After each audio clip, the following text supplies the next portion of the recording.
الذين جعلوا القرآن عضين। সে একটা রেস্টুরেন্টে জব করে। কিন্তু আসসালামু আলাইকুম ওয়া রাহমাতুল্লাহি ওয়া বারাকাতুহু। জীবন চলার পথে জীবিকার তাগিদে আমাদের কত কিছুই না করতে হয়। অনেক মানুষের অনেক ধরনের যোগ্যতা থাকে, তারপরেও দেখা গেছে আমাদের জীবন চলার পথে জীবিকার তাগিদে আমরা বিভিন্ন কর্মক্ষেত্র আমরা বেছে নিই। আমার পাশে যে ছেলেটাকে দেখতে পাচ্ছেন, সে একটা রেস্টুরেন্টে জব করে। কিন্তু আমি অবাক হয়েছি এবং আপনারাও অবাক হবেন যে সে একজন কোরআনের হাফেজ। এটা খুবই বিস্ময়কর একটা বিষয়। বয়স খুবই কম, কিন্তু সে একজন কোরআনের হাফেজ। আসুন আমরা তার কণ্ঠে একটু কোরআন তেলাওয়াত শুনি। আচ্ছা, তোমার নাম কি? আমার নাম মোহাম্মদ আশিকুল ইসলাম। আশিকুল ইসলাম, নামটা খুব চমৎকার। তোমার বাড়ি কোথায়? আমার বাড়ি কুমিল্লা। কুমিল্লা। আচ্ছা, যাক, মাশাআল্লাহ। তুমি আমাদেরকে একটু পবিত্র কোরআন থেকে একটু কোরআন তেলাওয়াত শোনাবা।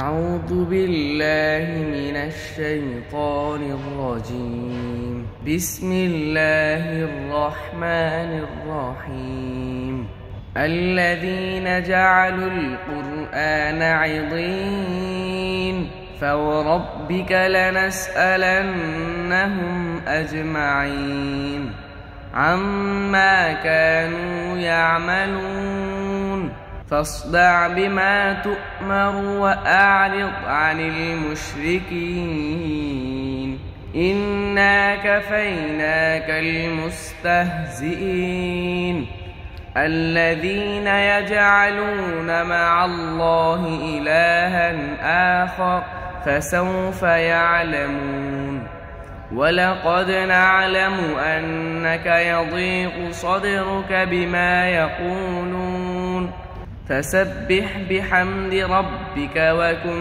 من الساجدين واعبد ربك حتى يأتيك اليقين صدقت يا رب العالمين।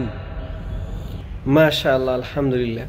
রেস্টুরেন্টে জব করা একটি ছেলে এত সুন্দর করে কোরআন তেলাওয়াত করতে পারে, এটা আল্লাহর বিশেষ একটি রহমত। এবং আমি দোয়া করি আল্লাহ পাক যেই পিতামাতার ঘরে এমন সন্তান দান করেছেন তারা অবশ্যই সৌভাগ্যবান।